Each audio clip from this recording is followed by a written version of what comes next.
Hai, kembali lagi bersama saya Rita Permatasari. Pada mapel korespondensi, kita akan membahas tentang jenis-jenis surat dalam bahasa Indonesia. Jenis-jenis surat terbagi atas 6 golongan. Yang pertama menurut wujudnya, yang kedua menurut tujuannya, yang ketiga menurut sifat isi dan asalnya, yang keempat menurut jumlah penerimanya, yang kelima ada keamanan isinya, dan yang keenam menurut jangkauannya. Pada slide ini kita hanya membahas dua golongan surat, yaitu menurut wujudnya dan tujuannya. Yang pertama yaitu surat berdasarkan wujudnya, ada kartu pos, parkat pos, telegram, dan memorandum.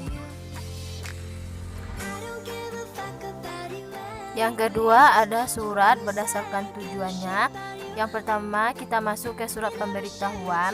Surat pemberitahuan adalah surat yang ditujukan ke beberapa orang atau sekelompok orang instansi yang berisikan suatu pemberitahuan, baik mengenai prosedur kerja, sistem kerja, atau informasi terbaru yang terjadi di perusahaan tersebut.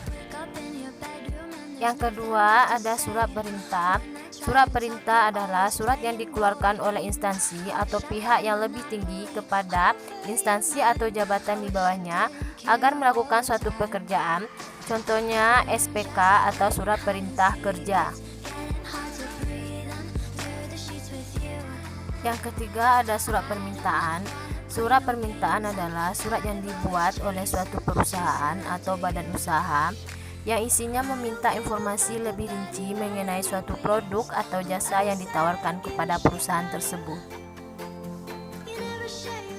Yang keempat ada surat peringatan.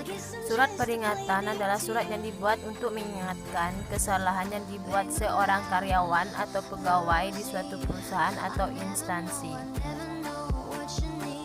Yang kelima ada surat panggilan. Surat yang berisikan suatu bentuk panggilan kepada seseorang, baik dalam bentuk pribadi maupun ikatan dinas. Yang keenam ada surat susulan. Adalah surat penegasan daripada surat yang pertama atau yang telah dikirim sebelumnya, atau ada suatu perubahan dalam surat sebelumnya.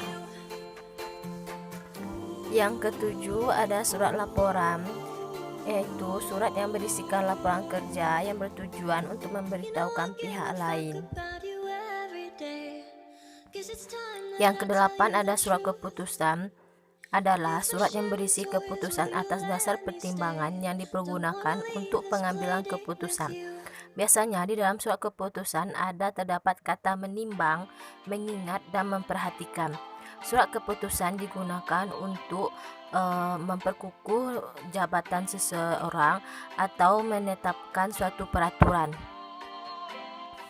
Selanjutnya adalah surat perjanjian. Adalah surat kesepakatan tentang hak dan kewajiban masing-masing pihak yang saling mengikat diri untuk melakukan sesuatu serta tidak melakukan sesuatu kesepakatan di antara mereka. Contohnya surat perjanjian jual beli dan surat perjanjian kontraktor. Yang terakhir adanya surat penawaran. Surat penawaran adalah surat yang dibuat oleh calon penjual kepada calon pembeli yang berisikan tentang penawaran produk atau jasa di sebuah organisasi atau perusahaan. Thanks for watching. Selamat belajar ya.